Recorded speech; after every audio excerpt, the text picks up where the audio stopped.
శాతం వచ్చి ఏది ఏది చనిపోయిండు. ఇల్లు లేదు, ఇడుపు లేదు, నీళ్ళు అన్ని ఎప్పుడో కట్టిపోయింది. ఎందుకంటే ఆ పక్క పంటి పాములే, ఇటు రెక్క పంటి తేళ్ళే. అది మా కొండ పర్తి మాది.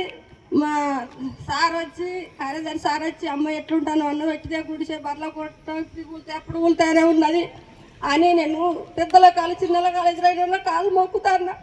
మాకు ఇద్దరు పిల్లలు ఆగమైపోయింది. వాళ్ళు ఏడుపు వాళ్ళు ఏడుపు నేను అన్ని కాళ్ళు మొక్కినాయి. ఇవాళ మీ దయ వల్ల దేని దయ ఎమ్మెల్యే దయ వల్ల రేవంత్ రెడ్డి దయ వల్ల ఇల్లు వచ్చింది. అందరికీ దండాలు. నాకు ఇల్లు కట్టి ఇల్లు పడతాను.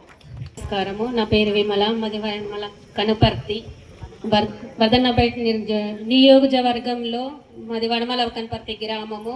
మరి గతంలో సారు ఎమ్మెల్యే సార్ గారు మరి నా పాపకు కూడా చాలా సాయం చేశారు.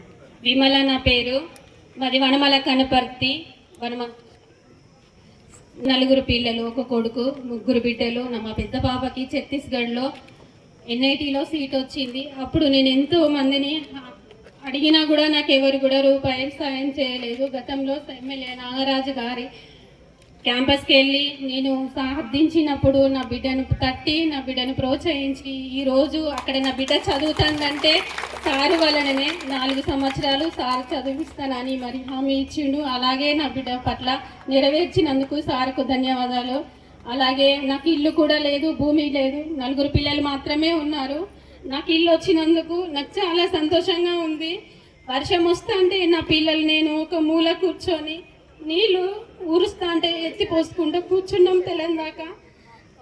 ఇప్పుడు నాకు ఇచ్చినందుకు చాలా అసలు ఈ సంతోషాన్ని మీ అందరికీ నేను తెలియజేసుకుంటున్నాను.